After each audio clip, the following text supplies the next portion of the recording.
Yep. That one's going to be a little loud. It's wide now. It's loud. We'll move it up. Good morning, everyone. It's time to call this meeting to order. It's 8:31, June 17th, 2025. With that, we will start off with a chaplain prayer by Art Mavro.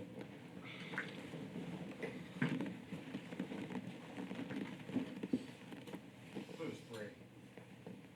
Heavenly Father, we gather here today with gratitude for the opportunity to witness to the swearing-in ceremony and to welcome our newly elected city council member. We ask for your divine guidance and wisdom to be upon him as he embarks on this important journey of public service. Grant him clarity of mind, strength of character, and a deep sense of justice as he makes decisions that will impact the lives of all citizens. May he be united in purpose and dedicated to serving the best interests of our community. Bless his family and loved ones who support him in this endeavor. We ask for your grace and protection upon him. And Father, we thank you for being a God of love who is with us now in this very room. You never leave us or forsake us. Amen. Amen. I pledge allegiance to the flag of the United States of America and to the republic which stands, one nation, under God, indivisible, with liberty and justice for all. Honor the Texas flag. I pledge allegiance to thee, Texas, one state under God, one and indivisible. Thank you, Art.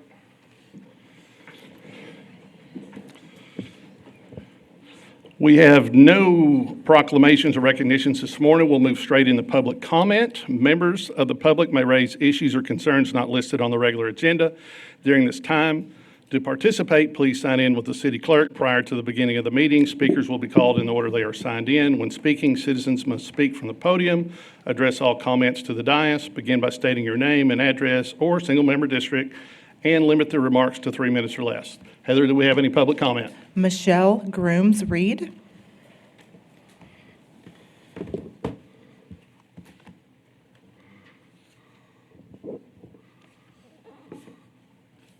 Good morning. My name is Michelle Grooms Reed, single member District 2, and I come standing as the unit president of NAACP Unit 6219 here in San Angelo, Texas. And on behalf of the unit, I would like to welcome our new mayor and our new city councilmen to your new positions. We look forward to working with each of you in our community here in San Angelo, because we know that there'll be a great partnership and we'll do great things together. So welcome. Welcome to each and every one of you. Thank you so much, Ms. Greer. Heather, anybody else? Nope, that concludes. That concludes a public comment. We'll move straight into the consent agenda, and we'll go and see if anyone has any items to pull. Mary? Karen? No. Patrick? No, Mayor. Harry? Item C. Item C by Harry. Nobody in seat 2 right now. Hebert? No, sir. With that, can I have a motion for approval for all items except C? So moved. Seconded. Any public comment on the consent agenda? None. All right. With all that said, all those in favor say aye. Aye. Opposed? Consent agenda except item C passes 6-0. With that, we'll move into item C. Consider authorizing the fire department to apply for the FEMA Staffing for Adequate Fire and Emergency Response Grant and authorizing the city manager to negotiate and execute all related documents. Chief Brody, you're on. Thank you. Good morning, council. Good morning, Mayor. This is basically just authorization for us to apply for the SAFER grant. There is no obligation for us to accept the grant if we are awarded it, but I do have to get authorization before we apply, and the deadline is approaching. One thing I do want to make clear to everybody here, that if we are awarded this grant, it will come back to council for approval to accept it. So, Chief, I pulled this for one reason, so that you can talk to the public a little bit about why this grant is appropriate, what's necessary for Station 9 and a protection of the citizens out there. So if you want to expand just a little bit on that. Oh, absolutely. So first of all, why the need? Why the need for the additional personnel? So with as the city starts to expand, we have recognized a service delivery gap in the southwest region of our town, excess response times to that area. So we've identified an area that needs a new fire station. In order to staff that fire station, there's a metric that we use. So we have 3 personnel on the engine every day, 3 different shifts, that's 9 people, plus an ambulance, that's 2 more people every day, that's 6 more people, to a total of 15. Industry standards, you don't just fill for the vacancies, you have to account for vacations and backfill. So that metric we use is like 1.3 per person that you need for minimum staffing, and 1.3 by 15 is like 19.6, and that 0.6 person is really hard to find. So we go ahead and round it up to 20. So now the SAFER grant, the beautiful part of the SAFER grant, it is federally funded, and it's a cost share grant that it'll offset some of the expenses to the citizens. And our first year, if we're awarded the grant, our first year FEMA will cover over $800,000 worth of expenses for this for personnel. The second year, it bumps up to $1,077,000. And then year 3, it's a decreased contribution from FEMA and an increase from the city, but FEMA is still covering $502,000 for a net total savings of taxpayer dollars of $2.3 million. So it's a huge impact to our citizens, a huge cost offset to our city, and I'm optimistic that we're going to get awarded this grant. Thank you. I just want the citizens to understand that there's a full reason behind applying for this particular grant because of the expansion of city services. So with that, I move to approve this item. Thank you. Got a first from Harry and a second from Karen. Any public comment? Mayor, if I may say something about this, and Chief Brody could attest to this. Mr. Valenzuela explained yesterday to me that our response time is less than 3 minutes to a scene for an ambulance or a fire truck. But that with this new station, that's going to decrease the response time, I believe. So in that area that we're referring Yes. to, National Fire Protection Association, or agency, sorry, it is, the national standard is a 4-minute response time. In this area of town I'm discussing, we're at a 7.5-minute response time. And that's that is EMS and fire response to that area. ISO, the Insurance Survey Organization, they mandate every structure in the city be within 5 road miles of a fire station. Well, Country Club Lake Estates, there's like the last 3 streets in that neighborhood are greater than 5 road miles. And that's why we've identified this as being a very large need for a new station in that area. But even with where we are right now, we are still at a higher standard than most other cities with our response time. And this will only allow us to be even better. Yes, ma'am. So some of those long response times in that area are what driving the average up. So whenever you reduce those long response times and bring those back into national standard, that only makes the average even better. Thank you for being on top of this and applying for this grant. We appreciate it. Yes, ma'am. Thank you. All right, with that, I've got a first by Harry and a second by Karen. All those in favor say aye. Aye. Any opposed? With that, item C passes 6-0. Now we'll move into a special agenda. We'll consider a resolution canvassing returns and declaring the results of the runoff election held on June 7th, 2025. With that, the city held the runoff election Saturday, June 7th, 2025 to fill the single-member District 2 vacancy. Early voting was conducted between May 27th and May 31st and between June 1st and June 3rd in accordance with Texas Election Code. The vote totals were as follows for the 2 candidates. Dudra D. Butler received 195 votes, total 39.47%. Joe Self received 299 total votes, 60.53%. The City Council officially finds, determines, and declares the results of the runoff election to elect Joe Self to a 4-year term ending May 2027. by a majority vote of the votes cast for single-member District 2. The resolution in the council meeting packet includes a prepared tabulation of votes for each candidate by precinct and totaled, as required by Election Code 67.004. We'll need to make a motion to adopt the resolution canvassing the returns. So moved. Oh, excuse me. Go back and do that.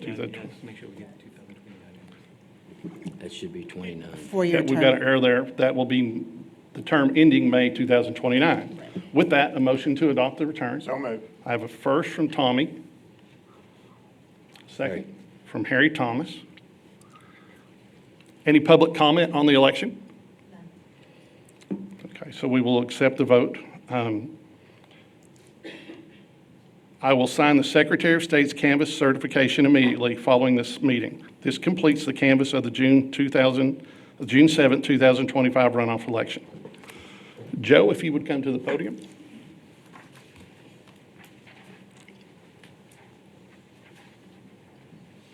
Did we vote?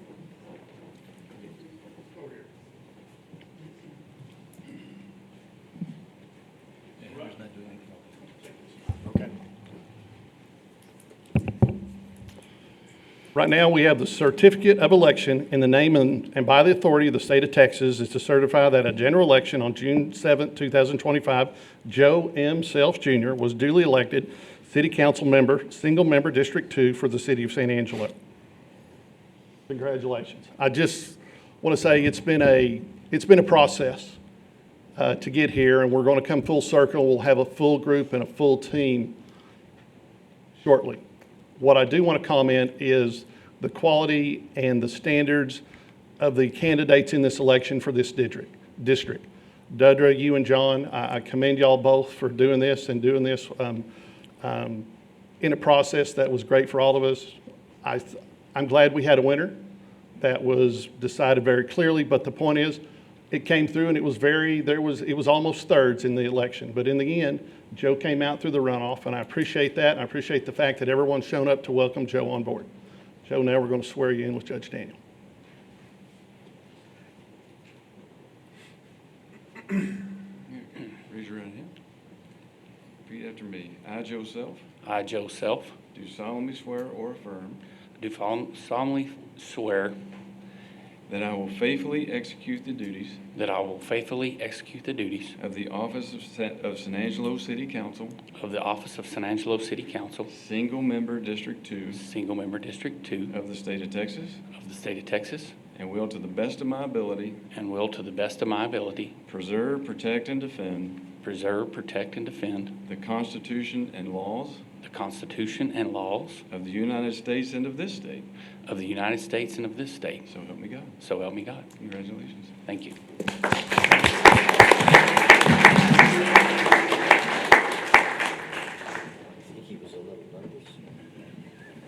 So some of the family want to come up and take some pictures right quick while we have Joe? Mayor? May I have a point of personal privilege? Absolutely, Mr. Heber. Well, no, they all come up here. City council's good for a lot of things and probably not so good for some things. But one of the good things that has come from city council for me was a long-term friendship. I served with Joe's dad going back to 1990. I didn't know Marty at that point in my life. But Marty has become one of my best friends over that 35-year period. So there are good things that come from city council that have nothing whatsoever to do with the city council itself, but you can establish some long-term friendships. My first memory of Joe was in Lubbock, Texas, at a TML meeting, and I'm not going to say how tall he was, but his sister was younger, so she was shorter. So anyway, there are good things that come from city council. I just wanted to say that, and it was good to see Marty and Shorty both here. So anyway, thank you for that. Thank you, Tommy. Words well spoken.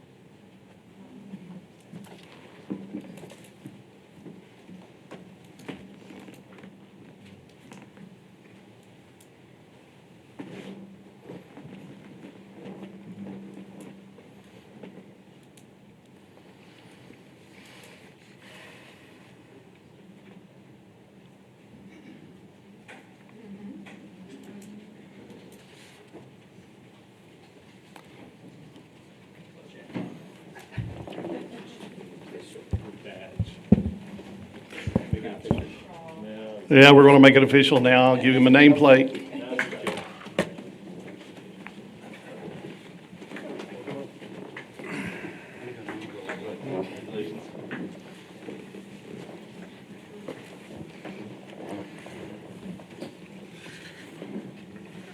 Heather, would you like to make a comment how we're going to do the refreshments and the cake? Just immediately following the conclusion of the meeting, we have refreshments and cake in the back to celebrate Joe's win. All right, thank you. Welcome aboard, Joe. With that, we're going to move into the regular agenda. Comments regarding items on the regular agenda may be made by the public when each item is discussed as outlined above. To participate, please sign in with the city clerk prior to the beginning of the meeting. Speakers will be called in the order they are signed in. Comments are limited to less than 3 minutes. Applicants, proponents, and appellants are exempt from the time limit above and instead must limit their remarks to less than 5 minutes. We'll move into item A.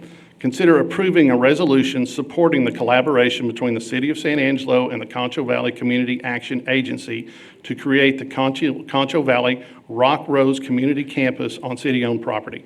Presentation by Mike Burnett. Mike, please come up, sir.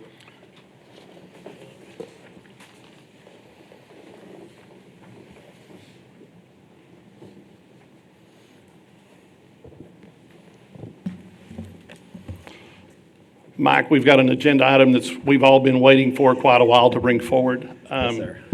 Thank you for your hard and diligent work the past several months, you and several of the people here within the nonprofit community on bringing this item forward.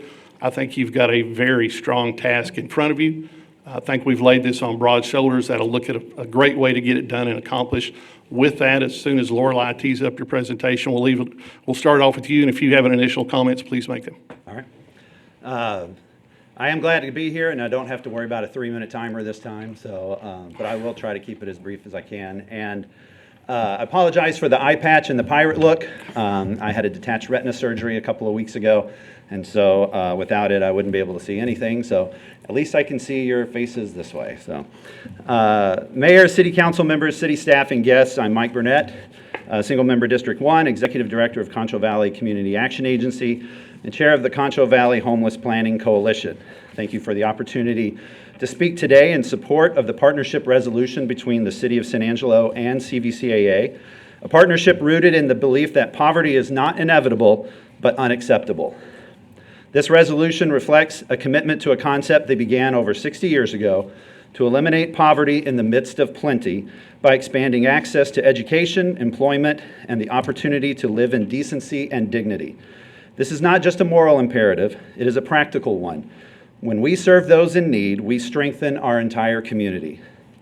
CVCAA works to address the root causes of poverty, hunger, housing instability, unemployment, and lack of access to essential services. But we just don't respond to crisis, we create opportunity, helping individuals move from survival to self-reliance and sufficiency.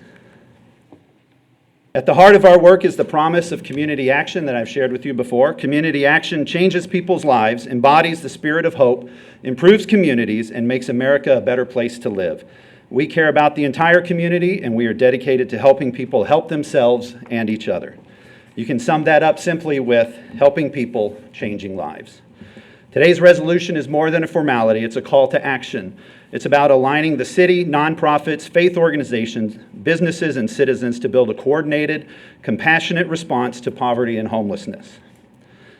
The Concho Valley Homeless Planning Coalition plays a vital role in this effort, bringing together the homeless, the public, and the private sectors to identify and address the causes of homelessness. Our goal is to make our community more responsive and more humane by mobilizing every available resource. This partnership represents a united front, not just to meet immediate needs, but to dismantle systemic barriers that keep people in poverty. We believe people and systems can change. We believe poverty can be overcome through collective action, and we believe every person deserves the chance to thrive. And to understand the urgency, we must first look at the data, because behind every number is a person, a story, and a future we can help shape. In the Concho Valley, there are 14% of our Concho Valley residents live in poverty. That's over 16,700 individuals in the 11 counties that we serve. These are people, neighbors, friends, family, acquaintances, and they are in need. In addition, 25% of the Concho Valley households have a housing burden of over 30% of their income. 30% is a rule, a guideline for affordable housing. This is rent and mortgage plus utilities. These are people in harm's way.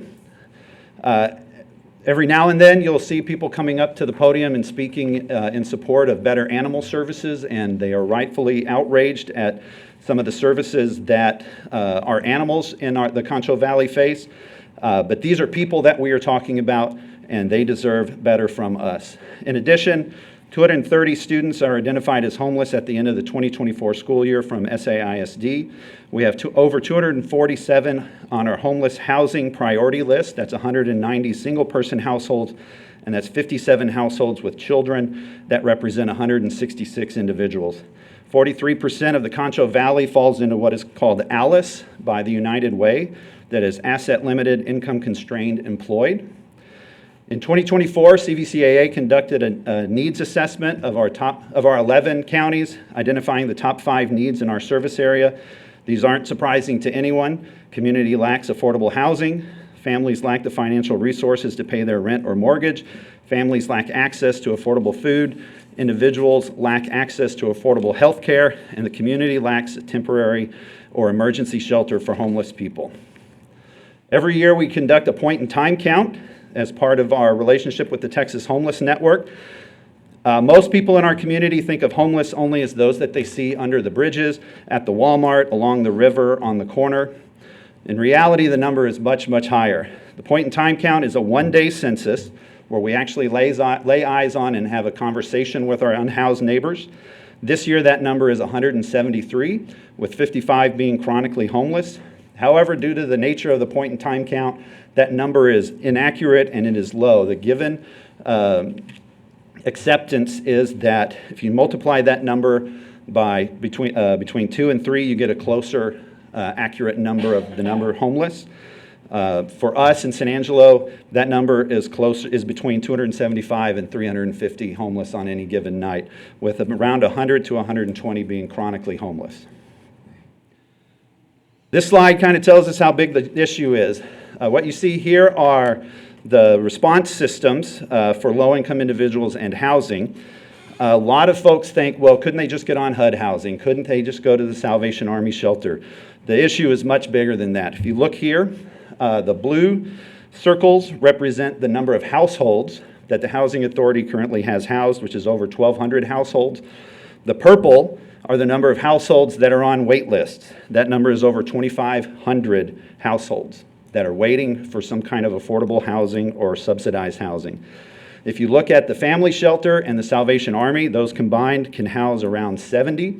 If you look at MHMR Concho Valley's respite and crisis intervention, that number is low. And then you add in the 275 to 350 homeless individuals, you can see that we are at a tipping point, and it's easy to see why we have so many unhoused neighbors. In talking with Chief Griffith, he spoke to the San Angelo Nonprofit Association a few months ago. SAPD is planning for a population explosion over the next 10 years where we see the highways coming through, we see more industry coming through. We know that the population of San Angelo will grow, which means that the unhoused and those in need will grow as well. We're not meeting that need now. How can we expect to meet that in 10 years? The time is now to act. We're not doing this alone. This is one of my favorite slides to share. We have over 30 community partners that we do this work with. Primarily, we started working on short-term fixes through the Homeless Coalition. That quickly grew to providing more services on a more regular basis for our unhoused and low-income neighbors. The pandemic showed us the reality of the strain on our housing supply and support systems. In 2022, there was a fire at the encampment on 14th Street. We began a weekly outreach to that encampment that quickly grew into what we call Navigation Days, which is a one-day service opportunity for our unhoused and low-income neighbors. It started for our unhoused neighbors, and it moved into those at risk of homelessness as well. The Navigation Day model is one time a month. It is from 9 a.m. to 3 p.m. at the First Presbyterian Gym on the last Tuesday of the month. That would be next Tuesday if you want to come check it out and see it. It is very impressive to see in action. 20-plus partner agencies descending on one place to offer assistances for those in need. Last year, we assisted 546 unique individuals. We gave out over 4,400 services to those attendees. And what we discovered was that 34% of those attending Homeless Navigation Day were housed, but on the edge of homelessness. Rather than turn them away, we welcomed them in and said, you can keep coming because you need these services as well. We've extended this to the rural parts of our service area with Rural Navigation Day, which is equally as impressive. We have seen upwards of 20% of a poverty population in a county in 2 hours receiving services. And you can see there in the 5 counties we piloted in 2024, the average was 13% of a poverty population and 209 attendees with 17 partner agencies. When you look at the math of that, and you think from 9 a.m. to 3 p.m., that's 6 hours. We did 12 events at Homeless Navigation Day. That's 72 hours. We served 546 unique individuals, knowing that there were people that duplicated, and 4,400 services in 72 hours last year, which is incredible. We have a plan that we are calling the Concho Valley Rock Rose Community Action, focusing on the success of Navigation Day. With our partner agencies, we are creating a one-stop shop for our homeless and our low-income individuals. We see that Homeless Navigation Day is already moving the needle on poverty for folks, and we think this will make an even bigger difference. We put together a task force last year. We've been learning from other communities across the country that have programs that are similar to this. So it's not like we just created an idea and thought, hey, let's run with it. We did a lot of research, talked with a lot of partner agencies, talked with a lot of organizations across the country about how they are meeting similar needs. The name is significant. Concho Valley, it is the entire Concho Valley being served, not just the city of San Angelo. Rock Rose, the rock rose is a plant known for thriving in poor, rocky soil and blooming brightly despite harsh conditions. It is a powerful metaphor for working with low-income and homeless individuals, demonstrating their resilience, beauty, and strength and how that can emerge even in the most challenging environments. Community, because it's not just CVCAA, it is a community of organizations. It is the full community of the Concho Valley working to make this happen. In campus, the phrase campus came from one of our city colleagues. He said, a campus is a place you go for a period of time to learn discipline, and to better yourself. And so that really encapsulates why we have the campus in the name. This is a service campus. It is a secure service campus, providing essential services and shelter and housing for homeless individuals. We think this will have a huge impact on the Concho Valley, empowering pathways to stability and self-reliance by providing a service center for essential resources from partner agencies and secure private units in the campus enables individuals to move forward towards stability in an efficient way. Case management is the key. The campus will serve the broader needs of the community, not just our homeless individuals, but the 16,000 low-income individuals as well. It is a safe haven for healing and growth, preparing for transition to permanent housing, fostering self-reliance and confidence. It's community-driven. Not only are there community partners engaged in this project, but we've also engaged people with lived experience of low income and homelessness. They're involved in the planning. This gives them a sense of belonging and ownership as well. And it is green and sustainable, equipped with solar power. Whenever it does rain in the Concho Valley, we can harvest the water in green spaces. The campus is a model of environmental sustainability. We estimate assisting around between 12,000 and 14,000 individuals annually. We can house over 100 at any time. That 12,000 to 14,000 is not homeless individuals. That is number of people in poverty that we anticipate helping in a year once this is working. CVCAA already works with over 7,000 individuals in a year. When you add in our 30-plus partner agencies, that is where you get to that 12 to 14,000 number. You can see there the list of programs and services that will be offered on the campus. We have a campus planning model similar to Community First and the Esperanza community in Austin. I know some of you have looked them up. Numbers of folks from San Angelo have gone and visited with them. They are planning partners with us in this. We're also working through what is called a HIC plan, a homeless individual camping plan. This is not required for this project. When the state outlawed public camping, they did create a way for municipalities to allow public camping, and you have to do what this is called a homeless individual camping plan. And it has 5 core components: local health care, indigent services, public transportation, law enforcement, and coordination with the local mental health authority.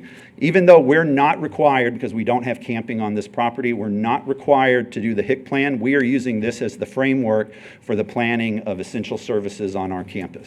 So we're going the extra mile for that. We always get questions on security for this campus. It has a controlled access. It provides safety and security both inside and outside of the campus, and provides an impact of security for that neighborhood as well. And the security plan is being created in conjunction with local law enforcement. If you want to look at the costs, national data says that over $35,000 are spent per year per individual for per chronic homeless individual for a community. So that's money that we are already paying to offer services for our community. This is higher costs in law enforcement, jail, emergency room visits, indigent care. If you multiply that by the number of chronic individuals, the Concho Valley is spending approximately $3.5 million per year to work with our chronic homeless individuals. I don't think that's $3.5 million that's well invested. We still see the issue, and people are not moving out of harm's way. When programs like Rock Rose come into existence and operate, that number is reduced by 49.5%. That's a savings of over $1.7 million per year. And if you talk with city operations, if you talk with the police, if you talk with fire, if you talk with Shannon, they will tell you that having a campus like Rock Rose in place will reduce a burden on their strained support services as well. In addition, those housed on the campus cost on average $4,800 less than housing someone across the city or in another type of permanent housing. And that's another $480,000 saved. This is a proven solution to end chronic homelessness. Permanent supportive housing pairing with affordable housing and case management support services. It not only helps end chronic homelessness, it helps them move towards long-term stability, improves their health and well-being. Programs like this have decreased chronic homelessness across the country by 30% since 2007. There's an economic multiplier as well when you think about the number of dollars invested in support programs like this. On average, it's 7. You can multiply every dollar invested times 7, and that's the economic impact. This campus has a total cost in the $27 to $30 million range. So when you multiply that times 7, that's upwards of an impact of over $200 million. We brought in experts to help us with this. CVCAA engaged Denise Ferris, a nationally recognized nonprofit consulting firm with 55 years of experience, specializing in major gift fundraising and capital campaigns. They are good listeners, looking to community leaders for local knowledge and landscape. They have success in West Texas. They came highly recommended by Abel Hanger Foundation in Midland. They've successfully guided numerous major campaigns across West Texas and throughout the United States. Over the past few months, Denise Ferris has led a thorough planning process, speaking with community leaders and potential funders to assess the landscape for Rock Rose. Their findings show that there is strong support for the Rock Rose campus, there's a strong reception for CVCAA to lead the charge of partners, and that the community recognizes the urgent need that this project addresses. And we're encouraged and inspired by the numerous partners that were already on board, including the city. So where is it? It is right here in the heart of San Angelo. It's 11.8 acres of city-owned property. It's centrally located, has access to transit. NIMBY, the not in my backyard, is always a concern that we look at with the Homeless Coalition. This location is less of a concern than others, but we still pay attention to that and listen to the voices that raise concern. And there's access to essential services. Adjacent to this campus, on one side is the railroad and commercial, and on the other side is Blackshear Heights, the Boys and Girls Club, and we have been having conversations with individuals inside the Blackshear Heights to get their input on this as well. What this campus looks like. Here it is. I'm excited to share this with you and the public. This is how we would use 11.8 acres on the front side. These are buildings 1, 2, and 3. We call this the service part of the campus. This is not fenced. This is access for anyone in town, anyone across the Concho Valley with a bus stop right in the front. This is an admin and service center for CVCAA and our partner agencies. This is where case management happens on the daily. When you look at what we do on Homeless Navigation Day, 1 day a month, we'll be able to offer this every day of a month, every day of the year if needed. Space for us, space for our 30-plus partner agencies, training spaces, classroom spaces, meeting spaces. It meets a need for our community. Building number 3 is a warehouse for supplies, where we anticipate doing food distributions on a massive scale out of here, being able to stockpile for the COAD and the VOAD, which are community organizations active in disaster and volunteer organizations active in disaster. CVCAA is part of that team working with TDEM to make sure that we have an adequate crisis response, the humanitarian response after the fact, and so we would be able to stockpile things there. In the center section, this is the fenced area. We like to call it a gated community. It is controlled access. It is controlled not to keep people in, but to keep people out. The people living on this part of the campus have to abide by community standards. They have to follow a continuum of care that is individualized for each person, getting them the case management that they need. Intake comes through referrals from partner organizations. This is not just to show up one day and get housed. There is a process. You have to stay on track on your continuum of care. If you look at this, number 6 and 7, those are what we're calling micro homes. At 1.6 was going to be tents, meeting the folks where they were at, but we have since moved away from that. So 6 and 7 are micro homes built out of storage containers. We've been working with the city leaders on having how those would work. You see them across the country and popping up in different populations, serving both housed folks as Airbnbs, but also as unhoused non-congregate shelter. Those units have electricity, heating, and air, but they do not have hygiene facilities. And so if you're housed in 6 or 7, you would be getting your hygiene from buildings 4 and 5, which are hygiene facilities. These have ADA-compliant showers, bathrooms, laundry facilities, and kitchens. Number 11 is an outdoor workout space. Number 10 is a community green space with barbecue pits where they can cook outdoors. We've been working with the fire marshal to make sure that what we're doing aligns with what he needs to see for safety. So an individual comes in, they start in one of the micro homes, and then they move into one of the tiny homes in number 8. This is permanent supportive housing. These are also shipping container homes. That these do have bathrooms and kitchens inside them. So you can think of them more like a scaled up efficiency.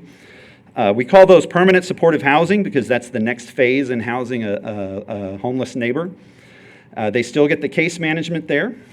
And then kind of rounding out that center part of the campus, 13 is a community garden, 12 is a dog park, and 14 is more green space plus a place for stormwater detention. Outside the fence on the back, number 9, these are more tiny homes. This is affordable housing. This is for individuals that graduate out of the campus. This could also be for individuals on a Section 8 voucher. It could be folks just looking for something cheaper in town to rent. The key here is case management. This doesn't work without providing those essential services. We learned through COVID that just putting a homeless individual in an apartment or in a house without providing them with the keys, without the access to the services they need, it does not work. The case management part is super important. There's growing support from federal and state funding programs to support programs like this. If you want to look at success rates, Community First in Austin has a high success rate with an average retention rate of approximately 85%. They have 50 acres that they are on, and they are currently building on 2 additional 50 acres for their program. It's a little bit different from us in that Community First is primarily a permanent supportive housing development, which would be number 8, and it is designed for long-term. Our program is designed for moving folks that are currently unhoused through a continuum of care and then eventually into permanent supportive housing or permanent housing outside the campus. If you look at the Esperanza community in Austin also, the Other Ones Foundation runs that. They have helped 74, in 1 year they helped 74 clients move from Esperanza cabins into longer-term housing. They've supported 288 people in successfully exiting their programs into stable housing. They also provide vocational support. In 2023, 69 community members at Esperanza were enrolled in vocational services. We are looking to them as a model for similar services that we would be offering. The Other Ones Foundation Workforce First program includes residents from Esperanza. It served 214 low-income individuals and unhoused individuals and paid out almost $400,000 in income to those individuals. So it's paying them a living wage, which is one of the goals as well. You can't have affordable housing if you're not making a living wage. The general impact of the Esperanza community has been recognized as a massive success in aiding transitions out of homelessness. So I hope what I've shared with you today has painted a clear picture, not just of the need, but of the vision, the plan, and the impact this campus and partnership will have. You've heard about the data, you've heard the strategy, and you've heard the services and the collaboration already underway. If you'll indulge me a few more moments, I'd like to share why I'm so passionate about this work. Before the COVID-19 pandemic, I'll be honest, my life didn't really intersect with the people that CVCAA serves. I was aware of the challenges in our community, but I wasn't deeply connected with them. That changed when I began volunteering with a food distribution ministry at my church, St. Paul Presbyterian. It was there, handing out boxes of food during a time of crisis, that I saw the faces of neighbors who were struggling, many for the first time. I listened to their stories, I felt their fear, their resilience, and their hope, and something inside me shifted. What started as a volunteer effort became a calling, one that led me to this work and eventually to this moment here today. What started as an act of service became something much more.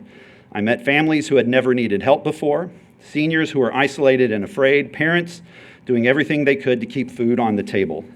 I saw the faces behind the statistics. It wasn't just empathy, it was a calling into service. That experience opened my heart, changed the direction of my life. It led me to CVCAA, where I now have the privilege of serving as executive director.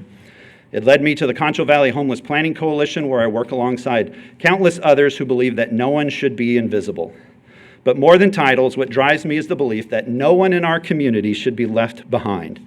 Not the single mother working 2 jobs and still struggling to pay rent, not the veteran sleeping in his car, not the child who goes to school hungry. I'm also proud to carry forward the legacy of my grandfather, the Honorable Dick Burnett, a man who dedicated his life in service to the greater good and to the Concho Valley. He taught me that leadership means showing up, listening, and doing the hard work to make things better. Today I bring that same spirit.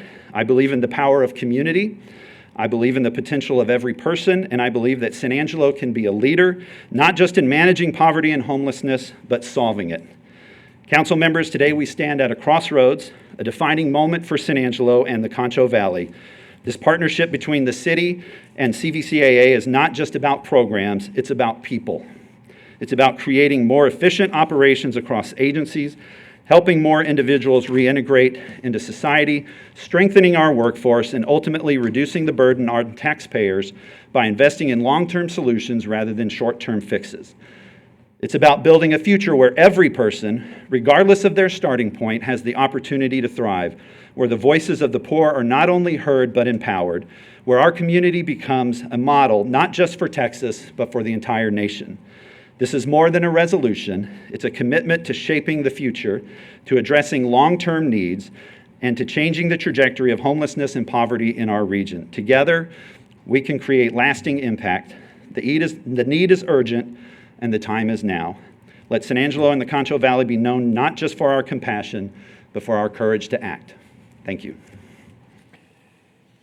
Mike, I think that was a great presentation. I know we're going to have, and I think with that, we tackle the root of homelessness head on, all right? We're trying to help them become self-sufficient, transition in.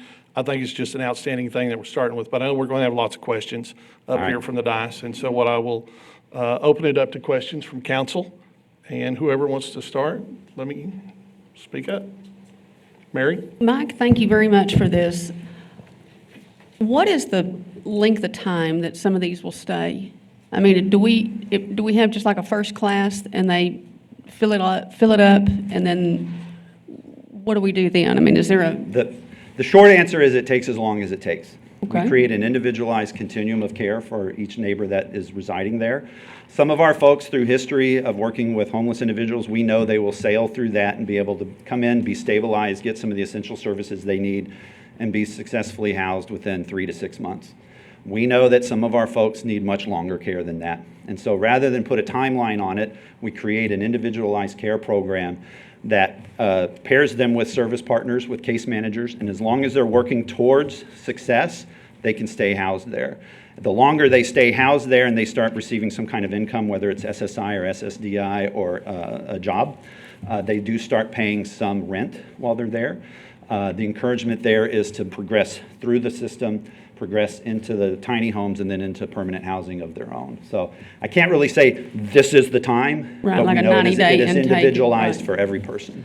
When these people come and you identified the chronic homeless, do you have a success rate on them? And is there counseling services available? Because sometimes thank God I don't have this problem, but I have encountered those that do, and they're in a loop, an endless, miserable loop.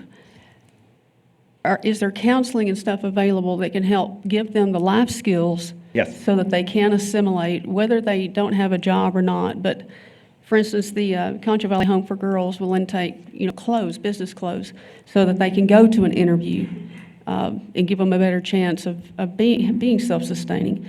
So will you have the resources then to help counsel the mindset of some of these individuals? Yes. You probably already went over that, but. Yeah, I want to bounce back to my favorite slide. Yes. Well, there you go. And so what's cool about this is if you come to Navigation Day and the First Pres Gym, you will see 20-plus agencies on tables all around the gym, providing essential services, not just coming in and saying, here's a pamphlet, set up a meeting with Right. me. And so we are seeing folks come in, they can go from table to table to table and get those services. This replicates that, but in a much grander level. So if you think about the service part of the campus, we are creating what is called a community care coordination system. So someone in need, whether they're homeless or low income, can contact CVCAA. We do a needs assessment with them. They identify the needs that they have. Then our care coordinator will contact the appropriate agencies and say, okay, let's say this person's name is Steve. Steve, at 8:30 tomorrow, you're going to come in and you're going to talk with our housing navigator. At 9 o'clock, you're going to go right next door and you're going to talk with West Texas Counseling about some of the mental health issues you have. Then you're going to go right next door and talk to someone from ADAC about the dependency issues that your kids might have. You're going to go around the corner in the same building and you're going to see someone from either Shannon or La Esperanza Health Clinic there. If they have more needs than that, I mean, we've got the partners. And this list is actually small. There's probably about another 10 or 12 partners that we couldn't squeeze on the page. So, but the short answer, I'm a little long-winded, sorry. Okay, you're The short passionate, and I answer, the short appreciate answer that. is yes. The long answer is this is how it works. It's very cool. You got to come see a Navigation Day. If you've not seen one, it is so impressive to see that team of community leaders. It is faith organizations, it is nonprofits, it is civic organizations. There's members from the city there from time to time providing services. It is the best of San Angelo, and it is very, very cool. So this isn't just a project, this is a promise. Yes, ma'am. Well, God love you, man, for bringing this. Thank you. Thank you. Karen? Good. Patrick? Good morning. You've answered most of my questions. One I would have, though, is especially on the Blackshear Heights side of it, what kind of fencing security is there going to be there for those families?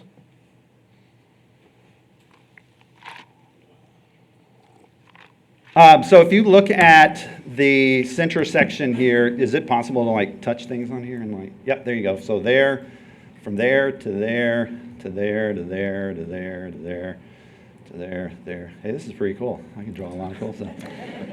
This is fencing. So we're looking at, I think it's called Z panel, R panel. It's that metal corrugated stuff, tall enough that it can't be scaled, right?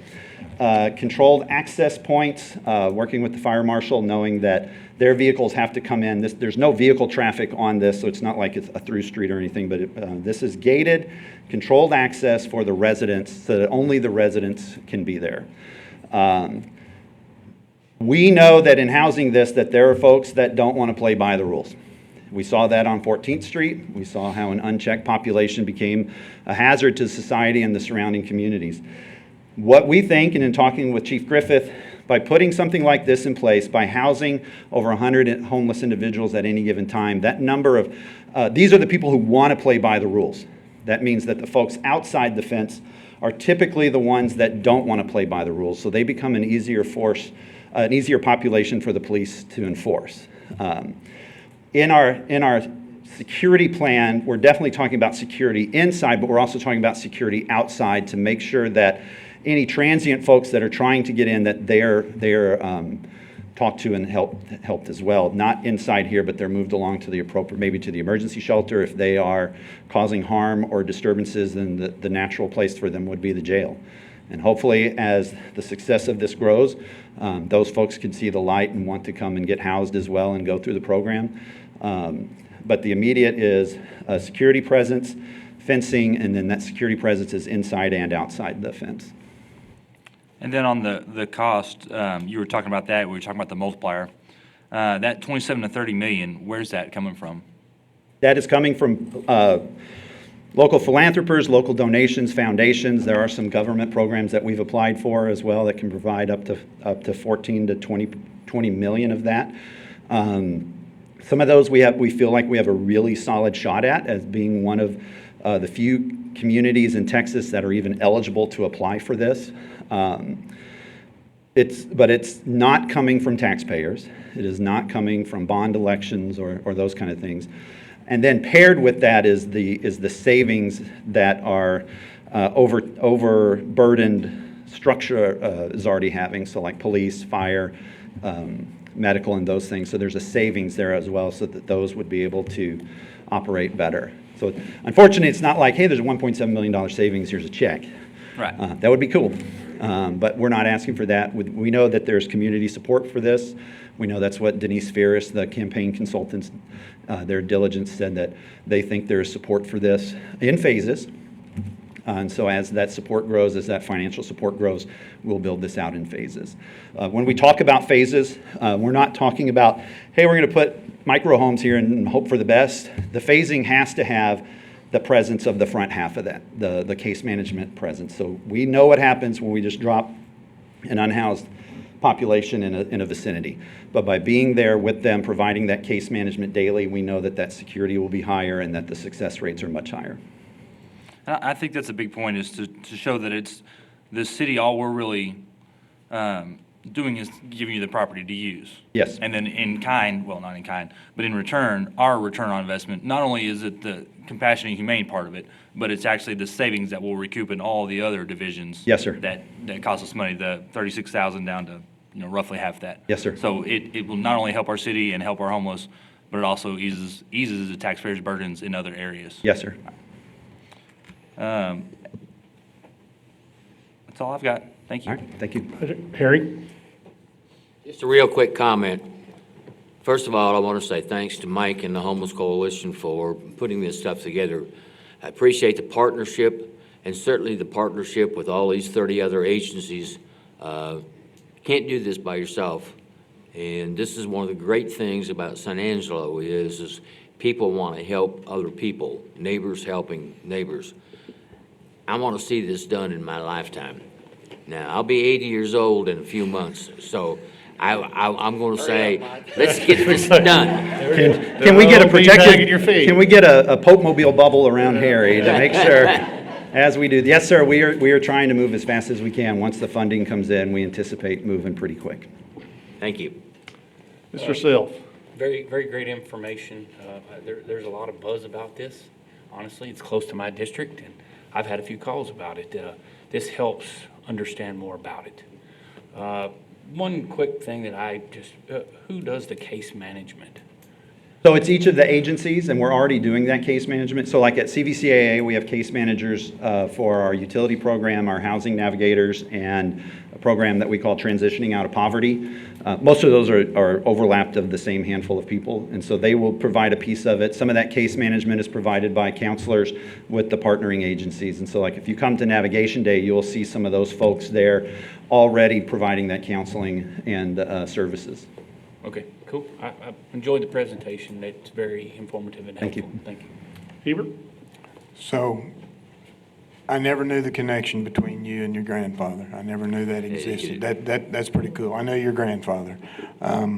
Is your dad Tommy? No, that's my uncle. Okay. My dad was, Bill Burnett. He was the head of TxDOT during the 90s, so. Yes. Okay. Well, I know your uncle, then. I went to high Yeah. school with your uncle. I will echo everything that everybody else on the dais here has said, Mike.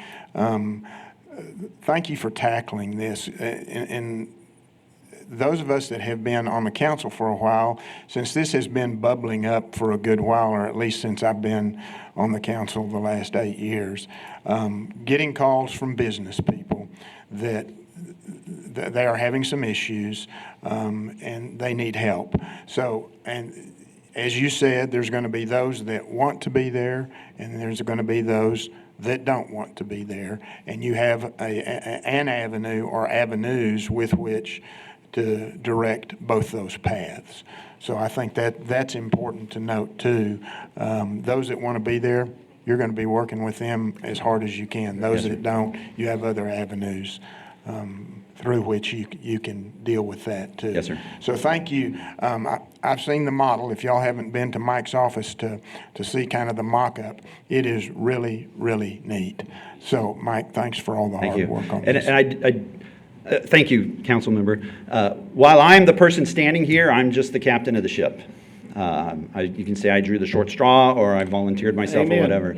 But it is a team of hundreds of individuals, of agencies, of partners working on this together. I just get to take the glory when I get to take the punches as well. And they will come, I'm sure. But Well, and thanks to all your partners as Thank you. well too. Yes, thank you. Gotcha. Daniel, do you have a staff opinion? How Yeah, this- I sure do. First of all, as far as taking the punches, we're grateful to have the pirate captain actually pirating the ship there, so thank you for that. I do want to talk about the challenges that we face as a staff. We talk about the costs connected with the homeless. Actually, we have been doing hundreds of thousands of dollars of cleanups per year.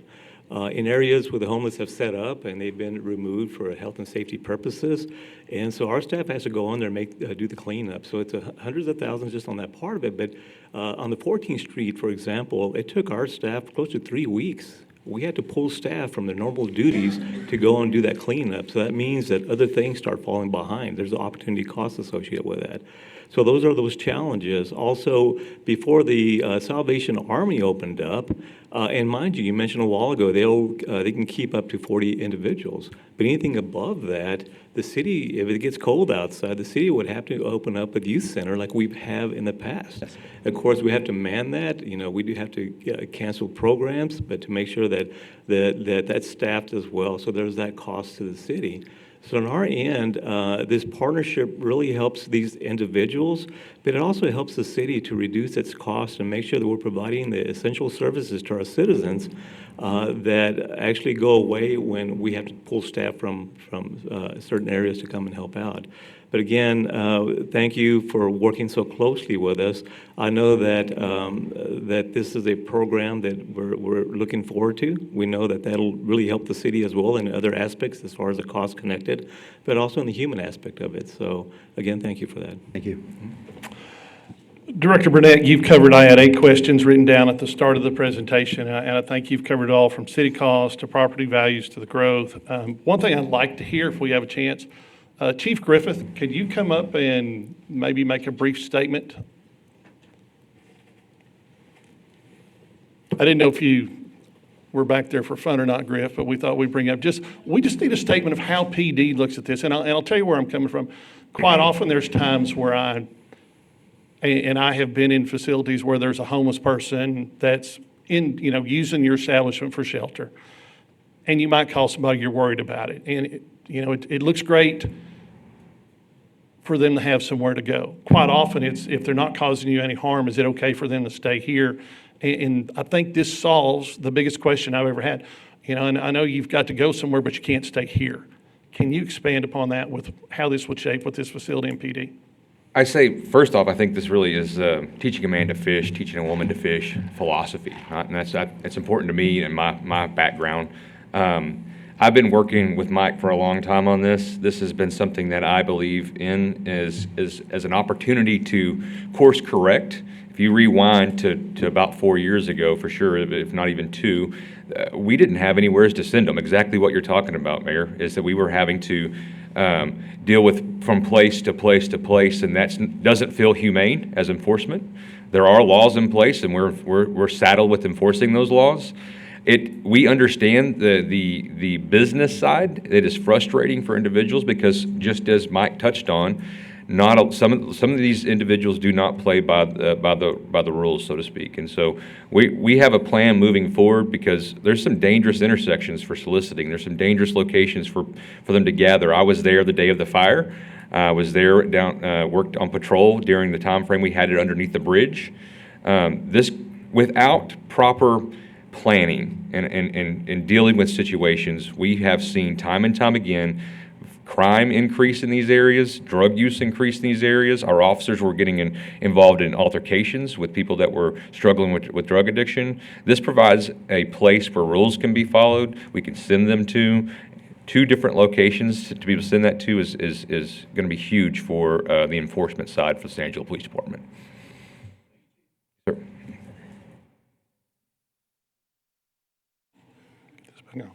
At this point, Heather, what are we looking for? A resolution here? Yes, you'll need a motion and a second to approve the resolution in support. I have a first from Karen Hesse-Smith, A second. second from Tommy Hebert. Do we have any public comment? Yes. David Ingram.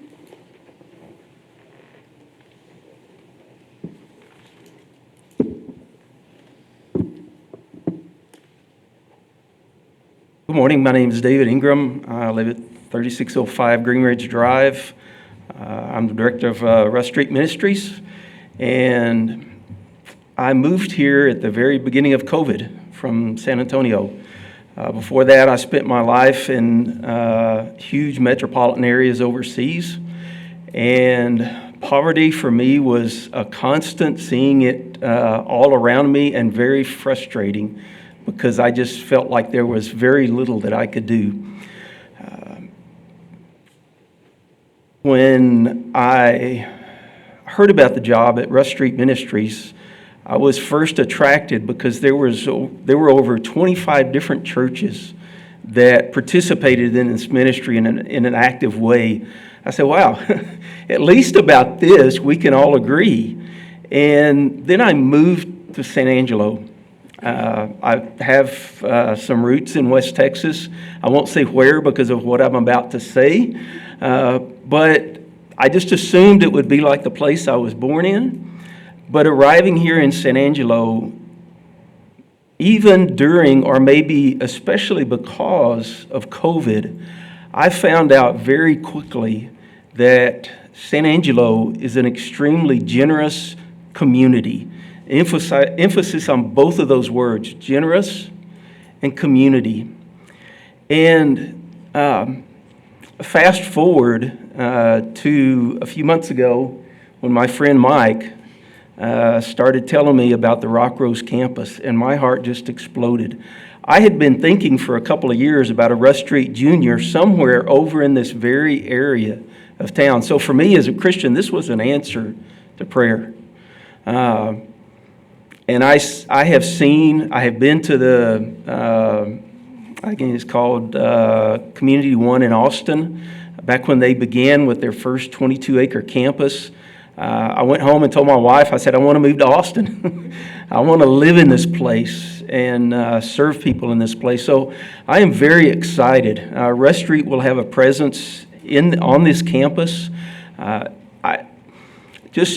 finish, it's very challenging for our homeless folks to go to MHMR one day and then go to Rush Street the next day and then go to somewhere else the next day, and then Navigation Day has been a big help.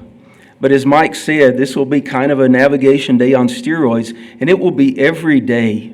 So I am really excited. All of us at Rush Street are excited about this possibility. Johnson Street Church, the elders have seen have heard about this project, and I think we're all on board with this.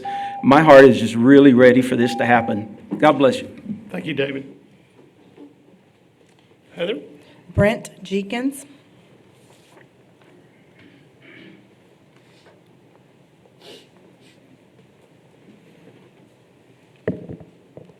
Good morning. My name is Brent Jenkins. I'm the Executive Director of the Concho Valley Regional Food Bank. I've worked in nonprofit, though, for more than 35 years, and I currently live and work in single-member District 5. I grew up here. I've lived here most of my life. I'm here today to say two things. The Concho Valley Community Action Agency is a tremendous community partner, not only for the Concho Valley Food Bank, but for many, many social organizations, service organizations that you've seen there on the slide. And that the time to have a facility such as Rock Rose Campus is now.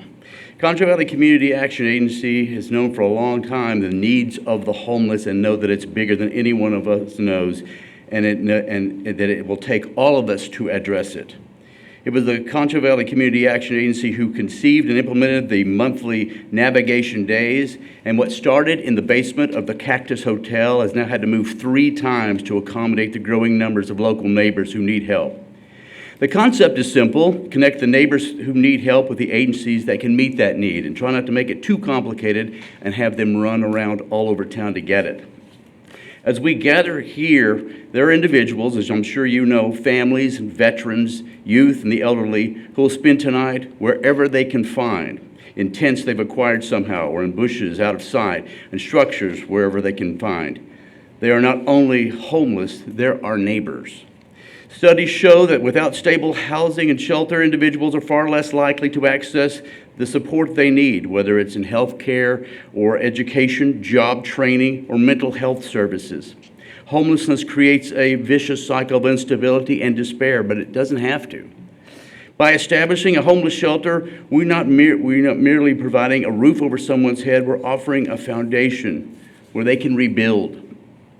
From an economic perspective, as you've seen and talked about, shelters are a solution that saves money in the long run. Without them, the emergency services, the hospital, the emergency care, the law enforcement resources are overburdened, costing taxpayers far more than the investment in a 360 solution like the Rock Rose campus.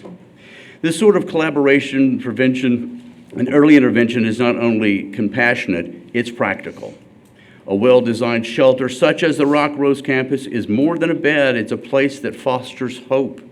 It provides connection to social services and a sense of safety that many have lost. It becomes a bridge that helps people transition from the life on the streets to stability and self-sufficiency. More importantly, it demonstrates that our community refuses to ignore the suffering, but that it shows that we care. Thank you for your consideration and support of the Rock Rose campus. Thank you. Michelle Grooms Reed.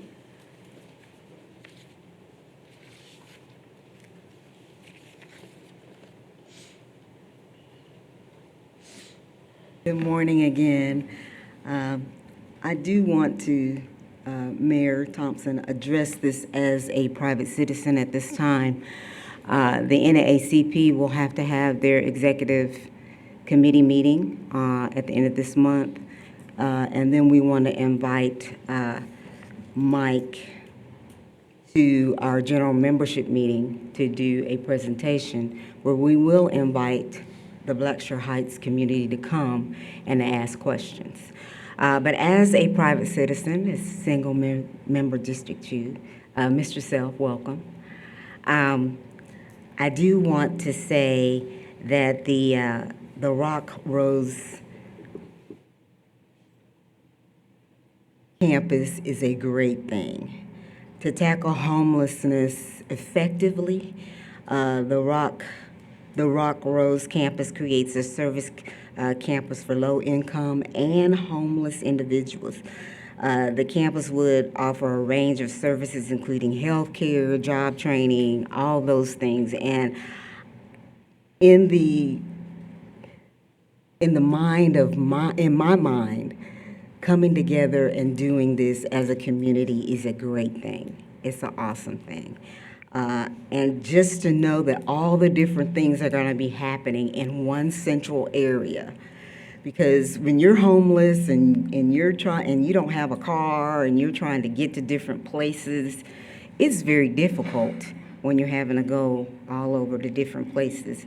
This is going to be centrally located and all the services in one place. How awesome is that? You can take the public transit right there, Uber, whatever you need, however you're going to get there. Walk. Is going to be an awesome thing to have in our community, and I'm looking forward to seeing this. And I want to commend each of you. It's been very positive this morning, and that's a great thing when we can all come together and be in one mind and one place and come together and make this happen. Thank you for the opportunity to speak to you as a private citizen here in San Angelo. Thank you, Michelle. And Stephanie Hamby.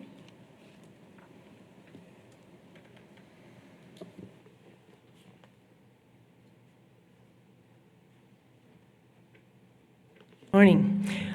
Stephanie Hamby, single member District 6, but also the Executive Director of Galilee Community Development Corporation and fiscal agent of the Homeless Planning Coalition. So they sit under Galilee CDC for reasons of fiscal money things. But this has been a project that has been in the works for years. We have had different ideas. We've had different plans. They've fallen through. So it's so great to see this come before you guys today. I appreciate your positive energy in all of this and your enthusiasm and optimism as we see this come together. Mike has done an amazing job getting it together and getting it ready. Black Sheeran is an amazing community. We build a lot in there, and we love to work with them. The one thing I think that this will be hugely successful in is it allows us to build relationships with those that are kind of on the fringe and on the outskirts, and it's very hard for us when we give them something and they leave our office. We cannot get them back in unless they choose to come back through those doors. So this way allows us to get with them where they are. Just this week, we had a young lady come in our office in tears because she had so much paperwork. She didn't know where to go next. She was confused. It's just overwhelming for them. And for them to be able to go to one place and meet with all of us and get all of the services handled at once, as well as we can come back to them. We're not expecting them to come back to us. That gives us a lot of opportunity to work with them and to solve some of the problems that they're having. It also gives us hope that when someone calls us and they need a place to stay because they're being evicted or they've been kicked out, we don't have a place to go. And I'm sure some of you have gotten that phone call, and it is heartbreaking to tell them, I don't have an option for you. I cannot place you in a house, an apartment, anywhere. This is going to be a great thing to be able to get them in a place right away where we can then help them. So I appreciate you guys taking the time. I appreciate your partnership and involvement in this, and I'm excited to see what it does next. Thank you, Ms. Ham. That concludes the public comment on item A. I believe I have a first from Karen and a second from Tommy Hebert. All those in favor say aye. Aye. Any opposed? Didn't think so. With that, motion passes 7-0.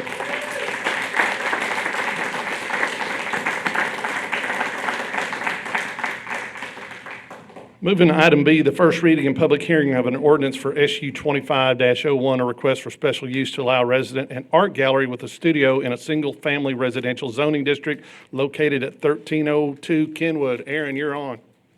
Thank you, Mayor. Good morning, City Council, Mr. Valenzuela. This is a special use permit for 1302 Kenwood, and what we have here is basically a residence and an art gallery studio. It was a church at one time and had been purchased about 20 years ago, turned into a residence and actually kind of an art gallery at that time. They want to do an addition, and so this is really allowing the legal use to allow them to move forward. This is in District 5, Karen Hesse Smith in the Santa Rita neighborhood. So you can see here on the left is our vision plan that this is neighborhood, and so residential living primarily in the neighborhood. On the right side, you can see there's kind of a transition there along the alleyway between the single family and the two family. That image also is probably a little easier to see that this used to be an entire campus for the church. Not as good as Mike Burnett on this, apparently. Not even close.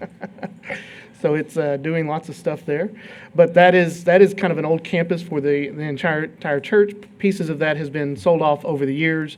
There's actually right here on this property a special use for a daycare.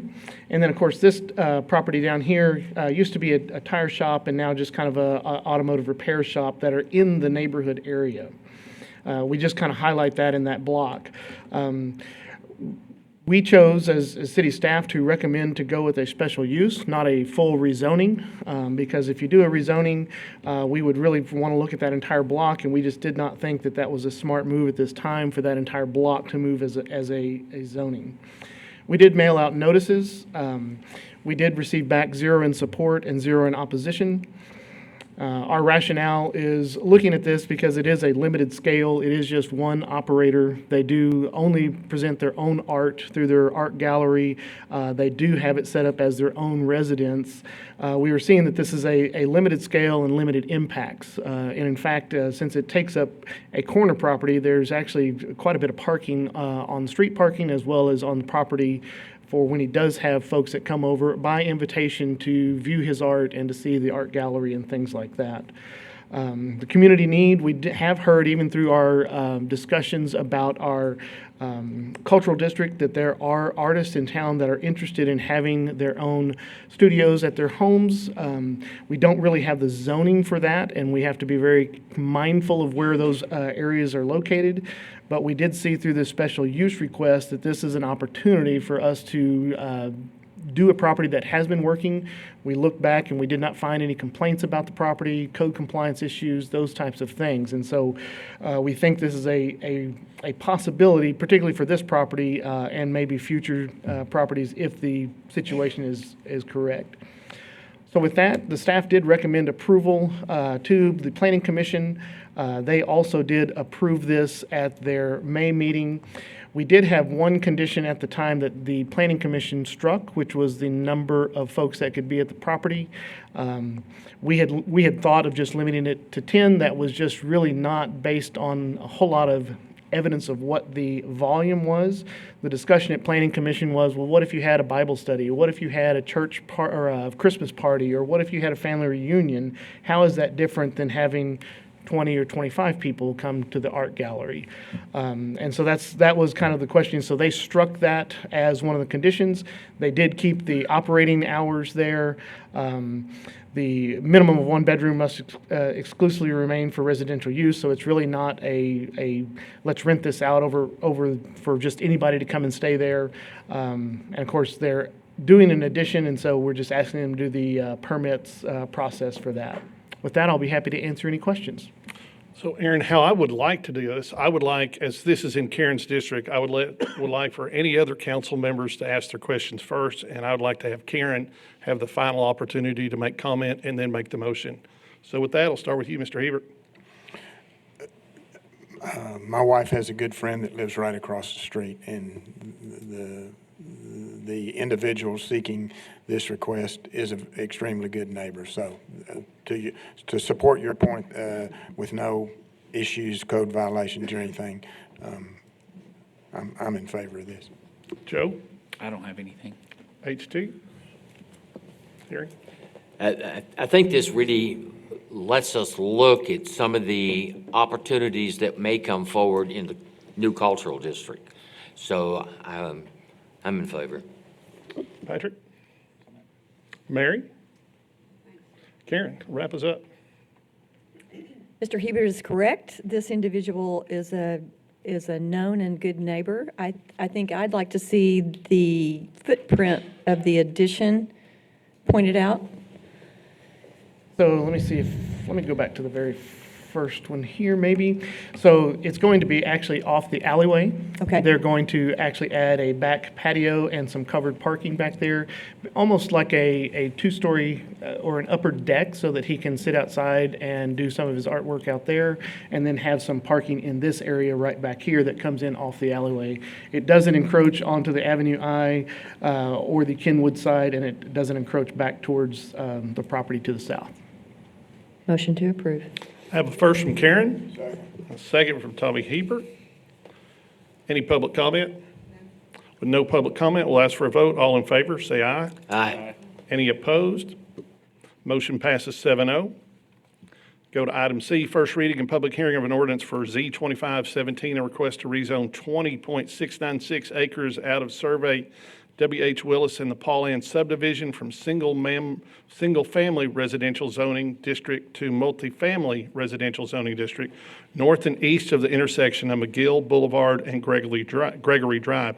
With that, I'll start with any council members that have questions, and then we'll let this close with Patrick. Tommy? No, I do not. Joe? No. Harry? No. Mary? Karen? No questions. Patrick? No, I would say, we didn't see a presentation or anything.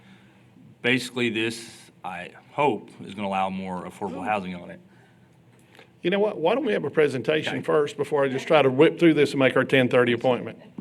Yeah, that's I what thought we were doing. moving very quickly. I was doing great. Stacking the deck. I was like going through the list thing and looking at the clock, and then everybody's looking, all right, so hey, go ahead and make a presentation, Aaron. Everybody needs a mulligan. Well, thank you, Mayor. Glad y'all were prepared. This is a property that's right here off of McGill, and as Councilmember Keeley was talking about, it is going to what we call RM1, but that is what we call our flex zoning within our zoning district, which allows single-family houses, two-family houses, townhomes, twin homes, as well as up to low-rise multifamily. The intent of the developer is to mimic some of the area here to kind of the southeast, where along the back property, they're looking at doing more of the duplex style back there.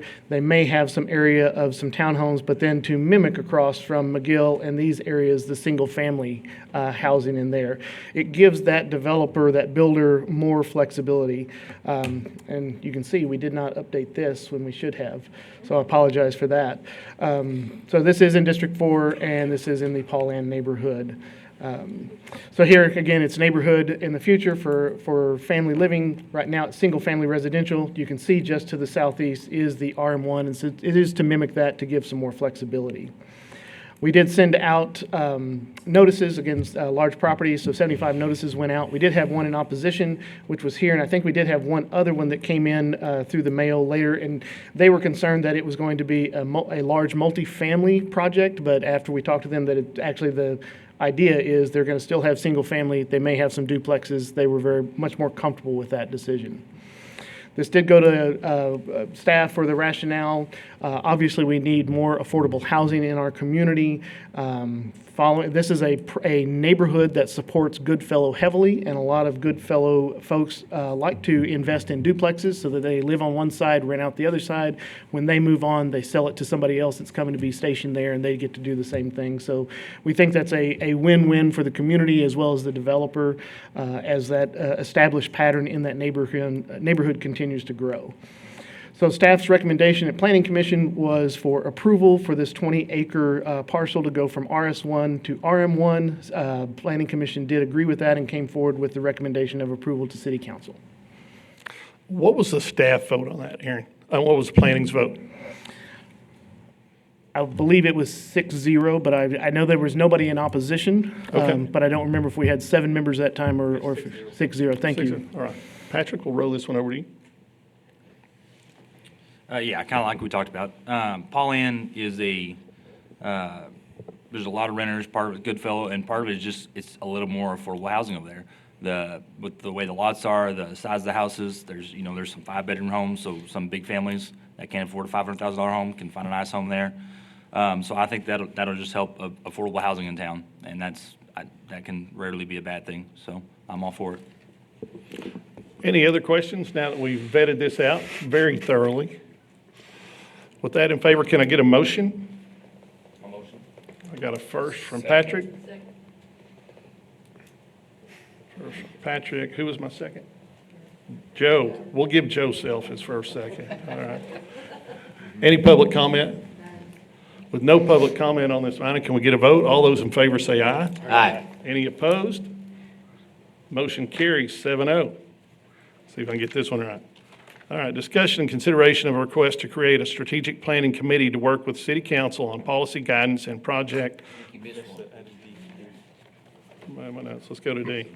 Maybe we need to have another election. I was fixing to say, I need to, you don't know how many people will be happy with that. Anyway, first reading and public hearing of an ordinance amending Chapter 12, Exhibit A, Article 5, Section 509, fences of the Code of Ordinances to provide an exception for public and private schools to allow fencing in front of yard setbacks up to 8 feet in height. Presentation by Aaron.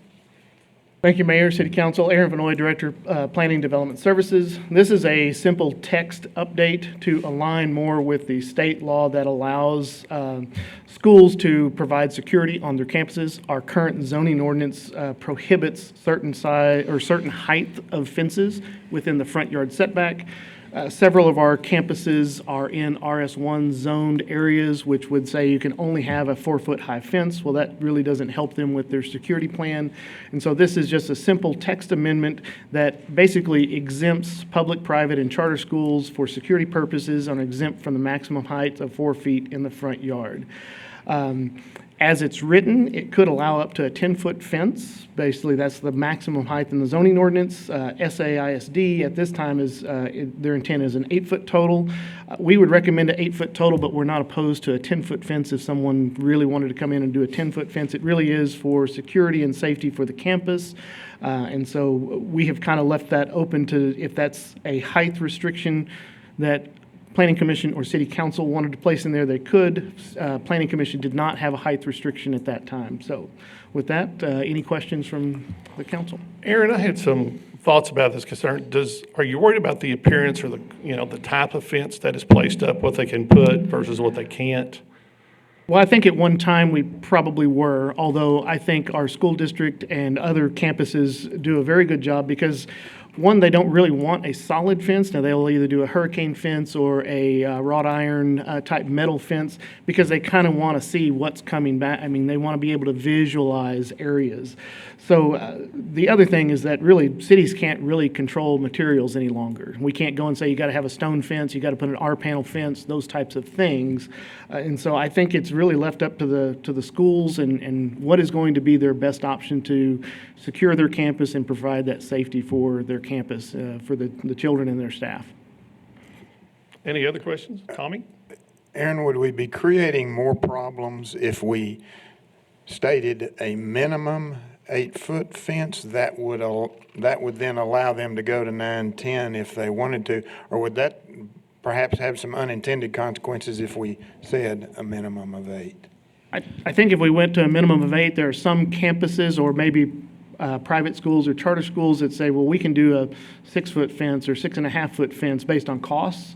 I think we would just leave that up to their individual decision-making. I mean, our zoning ordinance, really it's just the prohibition of anything over 4 feet, and so that kind of gives them some area if we allow them to do this. One added note, they do always work with our fire prevention team so that when they do those fencing and gates, that they still have access and things like that. Well, and Mr. Heber, I think the education code or the regulation on that also allows 6-foot fences with anti-scaling features, so I wouldn't want to do that. Thank you. Any other questions down here? Patrick? Just a random question. On especially, I guess mainly the private, what would say somebody homeschools, would they be able to use this and build an 8-foot fence around their home? I would say no, because I don't think they're classified as a private school, but I would have to do some research to be sure. But I believe based on the character of what a private school would be as a campus, I would say no, but I may lean also to Mr. Dyson, as I know he's may give the same answer. I don't think so, but yeah, I'd have to look into that. Yeah, but that'd be my only curiosity with it is what would allow somebody from just saying, okay, I'm going to homeschool my kid and build an 8-foot, 10-foot fence around my house now. Yeah, that is certainly not the intent. Right. And I'm happy to investigate that, and as this is a text change, I can bring that back at the second reading and give you an affirmative answer on that. Karen? Can you remind us, please, what the current front yard setback is for educational institutions, for schools? Well, it's set by their zoning. Almost all zoning requires a 25-foot front yard setback. There's a few zoning districts that allow a 15-foot, but almost all of them are 25-foot in the front yard setback. And so depending on how old the campus is and when it was designed, those may be in front of that 25-foot. And to not have to build additional fencing or move fencing and really secure the entire campus where people can't go through windows, exterior doors, they have to move that fencing sometimes in front of that 25-foot setback. And so to have the right height, this is just an exception for those areas. Mary, any questions? With that, can I get a motion? Motion approved. I have a first from Harry, second from Mary Coffey. Is there any public comment, Heather? With no public comment, I've got a first from Harry and a second from Mary. All in favor, say aye. Aye. Any opposed? Motion carries 7-0. Now can I move to item E? Yes, sir. All right. Go ahead. Discussion and consideration of a request to create a strategic planning committee to work with City Council on policy guidance and project financing plan for the tax increment reinvestment zone number 1. Presentation by Aaron. You're on. Thank you, Mayor. I'm actually going to invite Ms. Shirley Spears up, who's our current vice chair of the Tiers Board. She's going to present this as this is an idea that's coming from the Tiers Board to the council to request this committee.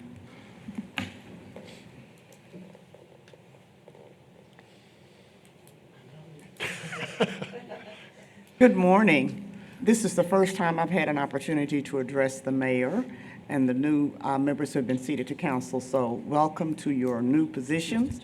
We're so glad that you all are here and seem to be working very well together. So congratulations to everyone. As Aaron said, I'm Shirley Spears. I'm vice chair of the Tiers Board, and we are wanting to kind of get proactive with some things that we need to prepare for over the next 10 years. And many of you have been around and you've seen the good things that Tiers has been able to do over the last many years. And we're wanting to now be proactively prepared and invite other members of the community, city council persons, and others to help us plan for the next 10 years. So the purpose of the strategic committee that we want to form is to discuss, update, and align the project plan and the Tiers policies for the remaining 10 years of the Tiers Zone number 1, which encompasses both the north and south tiers. So we basically have per state regulations, 10 more years left, and that's for the north and the south. And I know we've had several discussions about whether or not we can change the locations and all of that and reconfigure it, and we cannot. So we're just trying to prepare for the next 10 years. We have these goals that we've established. We want to establish a unified project plan encompassing public and private project areas in the Tiers Zone number 1.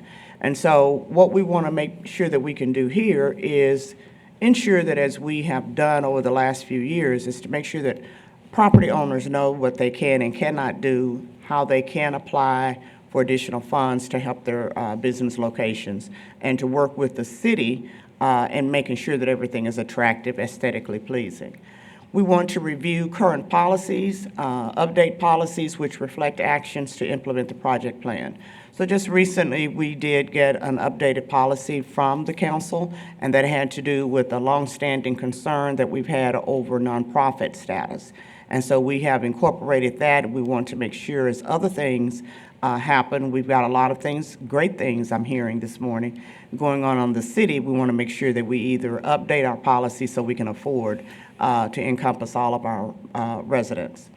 Create a unity of vision between City Council, the Tiers Board, and the public for the remaining 10 years. For the most part, there's always been a good relationship, I would say, between the council and the Tiers Board. We want to enhance that, and so we think that by being proactive in planning for the next 10 years and just recently having our new City Council members seated and our new mayor, that perhaps we can move into some more positive directions to plan for the future. Provide an action plan to city staff to enact simplified policies for public incentives and public projects. And so we want to continue to work with Aaron and his great staff as a Tiers Board to make sure that they're seeing the vision that we have with input from others, as we mentioned just a little bit ago, and to allow them to continue to help us move forward.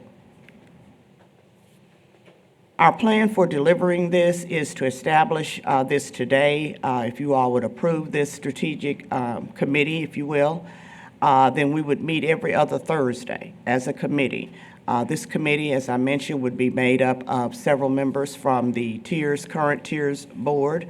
It would be made up of city council persons, people from the community as well, because oftentimes when you're on these boards and you make these decisions, you really are trying to speak on behalf of the citizenry, and we want to make sure that the citizens have an opportunity to speak, so we invite some of them to be a part. Also, business owners and property owners who have had opportunities in the past to benefit from Tiers funding, we want them to come basically as subject matter experts to help guide us through the things that perhaps they had a little hiccup with as they were going through the process. We think that would be invaluable to help us. And then our meetings would be those dates that are listed there. If we meet every other Thursday, then we would be able to present this to the council, to the Tiers Board overall by September 23rd, and then we would finalize that to present to the council on October 7th and on the 21st, or if the 7th or the 21st, whichever is necessary. So we're asking for you all to approve this creation of this strategic plan, which would be under the guidance of the Tiers Board, so that we would have benefit of our relationship with staff and to already be familiar with the rules and regulations. And I'll entertain any questions. Shirley, I think this is a great idea. I mean, there's been times where we've just had a disconnect between what we've tried to communicate back and forth, and a lot of times without everybody in the same room. It's sometimes the message gets detoured and drifted by the conduit that goes between the both. Right. Do you have suggestions on who you want to put on this committee? We do have that. I'm not sure if Aaron has their names. We do have some people from the Tiers Board. We have, I think, 4 from the Tiers Board, and then we have some other people from the community. And we certainly want the council persons for the Tiers North and South to be actively involved. And I'm not sure if we're ready to discuss those names. And Aaron, Shirley, if we don't need to define those things right now, we can just leave that open and look to fill that later if that gives you a little flexibility.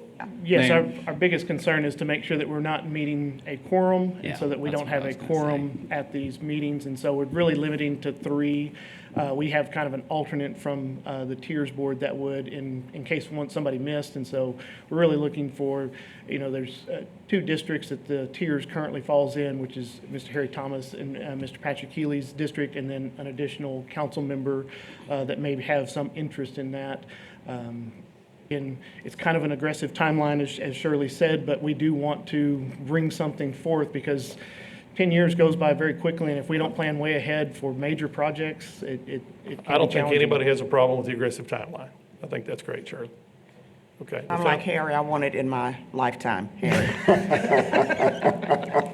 We got a lot of y'all that are, I don't know if we need to put a defibrillator around here or something. We got a lot of concerns coming about that.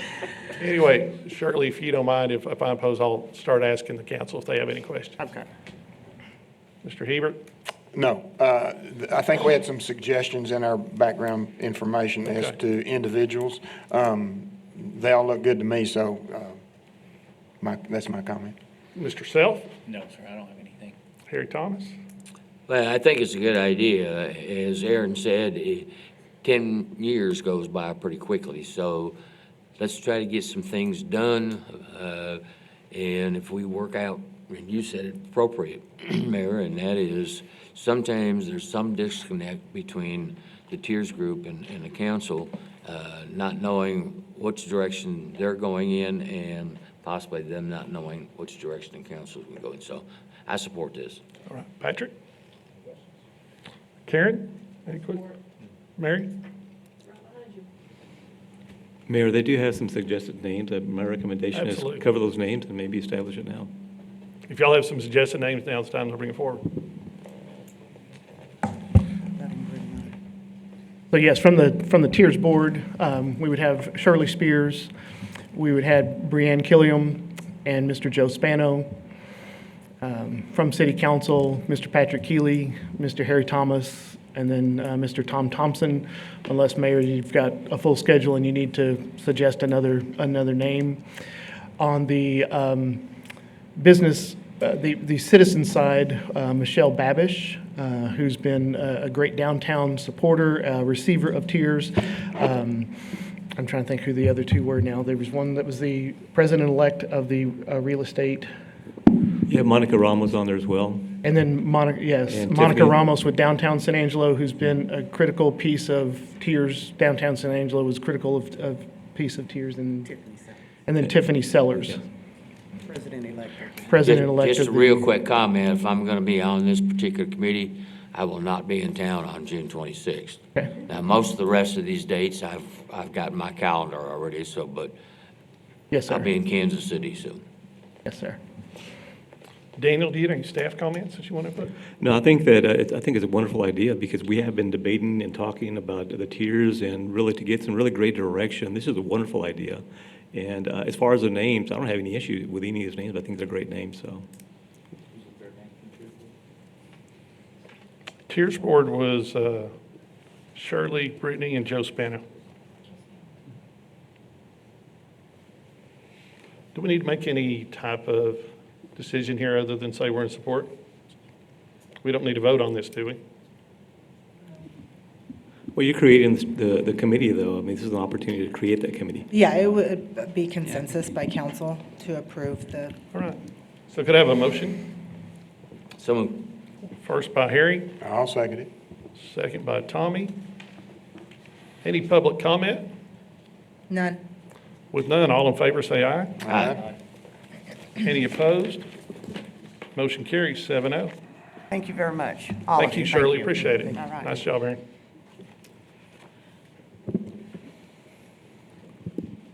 Okay, now we're going to move into item F, consider selection of a mayor pro tem for June 25 through May of 2027. Election presentation by Heather Statsnick. Okay, well, not much of a presentation, just council has the opportunity now to appoint a mayor pro tem that will serve for the next 2 years until a new council is seated with the next election. Would you expand upon the duties of a mayor pro tem?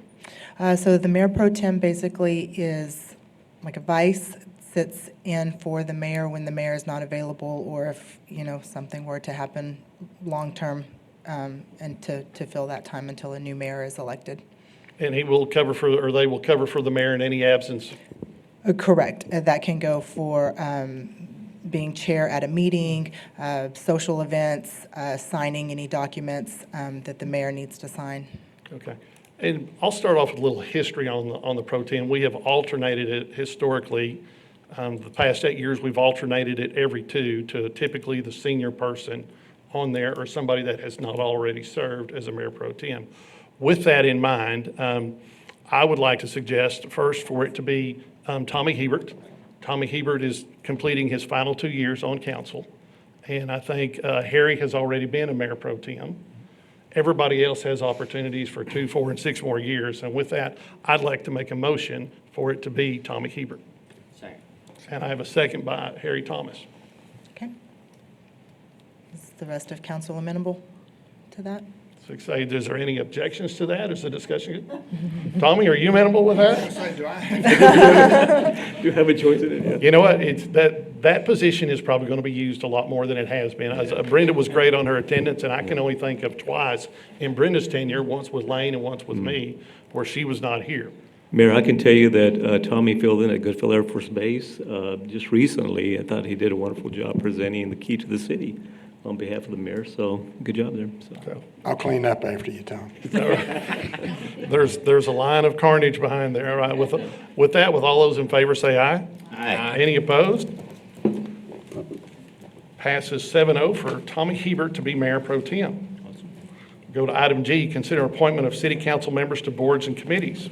Heather, you're on. Okay, so the council has different organizations around the community where they serve on certain boards and commissions. To expedite the process, I think it'd be easier for me to go through the boards and commissions that have immediate vacancies due to Mayor Gunter and council members Gonzalez and Miller no longer serving on council. So first, Concho River Water Master Advisory Committee. We have 3 members that sit on that committee right now is Mayor Thompson and Councilmember Hebert, with a vacancy from Mayor Gunter. So we just need someone else to step in that 3rd chair for Concho River Water Master Advisory Committee. This meets once a year, does it not? Yes. Once a year. I'll look for a volunteer on this. I mean, input will be minimal, but I will chair that committee. Will I not move into chairing that? Yes, that's essentially. Gotcha. So anyway, with that, that is going to be you. Tommy, you're already on the board. I'm already on. Yeah. I'll volunteer. Harry Thomas Harry is my Thomas, suggestion. Okay. We need you live. And then Councilmember Gonzalez is left a vacancy with the Concho Valley COG Executive Committee. And that's the only one on that particular So committee. it's council governments, correct? Yes, sorry. Kind of tell a little bit on what that one does. Unfortunately, I cannot. On the COGS, I think maybe Harry might be able to speak. Have Rick? you served on that previously? I'm just trying to look for the responsibility. I mean, council of governments is in charge of lots of funding, lots of grants. They provide a lot of opportunities for us to look for alternative ways to take the burden, financial burden off of the, pretty much the city. And with that, I think we need to look at somebody that maybe is open to helping write grants and looking at ways and opportunities to move forward. Do you agree with that, I Rick? think you're right. It's more of a broad community approach of opportunities and ways to make things happen and use resources. Right, so with that, I wonder if Mary or Karen, would y'all be interested in one of that? I'm already on the other call. Yeah, Karen is on General Assembly. Right, so I'm thinking Mary needs to take one right here. Well, Mary, I you good do with want that? to take one. Are we only allowed one, or can we be on No, two? we'll have several as we move through this, Mary. I'd like the COG, please. We'll look for- Executive Committee? Yes, please. Okay. And then on the General Assembly, Karen currently sits on that assembly, but there were 2 vacancies left by Councilmember Miller and Mayor Gunter. I'll take Mayor Gunter's. Okay. And another volunteer for Councilmember Miller's seat. What is this committee? Oh, General Assembly, okay. Once a month, with a couple of exceptions through the year. It's a super efficient meeting, I can tell you that, because it's run by Harry. Awesome. Patrick, would you like to step in for that one? I think we'll put in Patrick on that. Okay. And then last with the COG is the Transit Board. Councilmember Thomas and Councilmember Hesse Smith currently sit on that board, but there was a vacancy left by Councilmember Miller. So there's the General Assembly and a Transit Board. You sit on both. So who do we not have on a board yet? The new guy. Joe. Think of the new guy, Joe Self would like to be on that one. Okay. Thank you for your volunteer for that, Joe.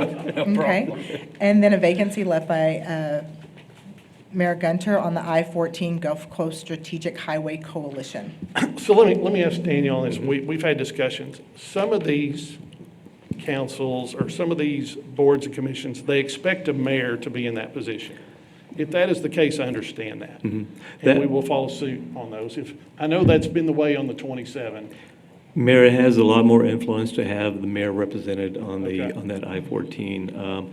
It's something that Brenda was very active on. She did a really great job as far as promoting that, and more so than anything, the mayor's voice really carries. So my recommendation would be that you as the president. As that fits the way we're doing it, we're going to follow up with that. I'll take that one spot. Okay, and then to follow suit with that would put you also on the Metropolitan Planning Organization Board and the Ports to Plains Advisory Board. Agreed. And that's all as far as preferred mayoral representation. The last one that we would have is a vacancy that was left on the Murphy Performance Hall. And that was left by Brenda? That was left by Brenda. I'm Who's not on it currently? Sure, and Harry. Harry, Have y'all- so I don't know how often they meet anymore. Murphy performed. The Murphy Performance Hall, FMIF? Yeah, facility maintenance. Oh, Yeah, Rick's got some comments. Rick's got some comments. That's real easy. So basically, we set up a fund after the tickets generate fund on the Murphy, and that goes into a maintenance account. If there are maintenance items that rise to the level of needing to use that, as it's written in the policy, it requires the vote of the SAPAC board, and then they send it over to 3 people that serve on it from this end, which is myself, Harry, and it was the mayor. And I think it stipulates that it has to be the mayor. But with that said, it is easy, and a lot of those are done by email. So we've only met twice We over the last only- 3 years and one email, is that correct? Maybe 2 emails. Maybe 2 emails, So okay. it's only when a Sounds request like it's comes my in. type of deal. So you can handle this one, trust me. I think the policy states that it's the mayor and the council Enough member said. district. Okay, and then very last is a vacancy on the MHMR nominating committee, and this is also a committee that I do not believe meets very often. That was a vacancy left by Councilmember Gonzalez. Patrick needs to be on that one. Patrick, it looks like you just got nominated like it or not. Welcome to council. Harry's your new best friend. Well, he's not on anything. Okay, so no vote is required on that. That'll just be consensus, and I will email you an updated list of what you just signed up for and then what boards you currently, serve on. Mayor, before we get off this subject, let me make a comment. We have a new person on the council that is certified public accountant. And I think her talents could be used on the audit committee. Now, I served on the audit committee for 9 years, and I'm willing to continue to do that. I'm very comfortable there. But I also think that Mary could bring some fresh looks to that particular committee. Now, whether we have just the one and I get off and let Mary do it, or will we have 2 council people on there, I don't care how we do it, but I believe that she should come on the audit committee. Okay, so that is just one council member on that committee as of now, and it is by Harry, so if that is something that Mary would be interested in, this would So be the can we list appropriate them time. as an alternate, and can they attend as an alternate? I'm not as familiar with that committee. Do y'all offer alternates? I got it. Okay. Michael? Harry has served for a long time. Tommy has shown interest in that and has been attending the meetings as a non-voting participant. And it has worked well. So we can move ahead with an informal arrangement, or if the council would like, we can bring back an amendment and alter the number of personnel assigned to that. We can do that however way you want. It has been positive, both from the official member and the unofficial member, I think. And so we'll work it either way. Well, I think what the steps we need to do here, and I'm big on a succession plan and steps. It's great to have Harry and Tommy there with visibility of used to it and have seen it, but we realize each one of those 2 members only has 2 more years. Mary's got 4, so I would love for Tommy and Mary to each attend, whether that be an advisory or volunteer, and however we have to manage that, pull it off. But the audit committee is really important, so it wouldn't hurt to have 3 sets of eyes. Okay. I'd be honored to, I'm sorry. Would you prefer for an amendment to the plan for, I was going to say staffing, the equipping of, or assignment to include, instead of 1 council member, we include 3? That's what I was going to suggest. Why don't we do that, since, because I am familiar now with the process and so forth. And so if that would work, let's bring Mary on just for what Tom said for succession. So with that, I'll default to Daniel to give the final blessing. We can absolutely, I think that'd be great. And we can amend that and change that to make that 3 council members. I think that'd be great to have 3 sets of eyes on that. And that's legal. Yes. Okay, just make it, I just got an attorney over there for a reason. I haven't seen that policy, but I'm glad to look at it. I think with all that, we've got a consensus to expand that committee to include 3 council people. The secret is, it's the best committee to serve on by far. We got Let's the keep me best off meetings. It's clearly. Well, just thinking, post Tommy and post Harry, what if we had 2 council members and an alternate? Because you don't know how you're going to fill this in May of '27. We've got a couple of years to rotate that. Yes. All right, we're good with Well, that. We go 3. Mary, are you good with that? I'm honored to be on that committee, and however you want to structure this, I don't know if it's maybe an interim time frame, but I would greatly need your guidance and support, Tommy and Harry especially, just to get me up to the speed that you are. So if it could be worded as a maximum of 3, so that you didn't have to fill all that at the same point. time. But just, let's have some overlap, just like we do in council, so that we do this the right way, and that's the most thorough way. But I'm proud and honored to serve with you guys. All right, thank you. With that, that wraps up item G, correct? Yes, sir. We will move, there is no closed session. We'll follow up with take any follow-up in administrative issues. Do we have any? We have. You just have a couple board Okay. nominations to do? Start with those. Consider approving. Okay, I do have that one. I was expecting that. I want to continue with Airport Advisory Board, Joseph Roloff, my appointment to 3rd term ending October 2026. And the Museum Board, want to put the great Larry Miller, SMD1, to a 1st term ending January 2027. So move.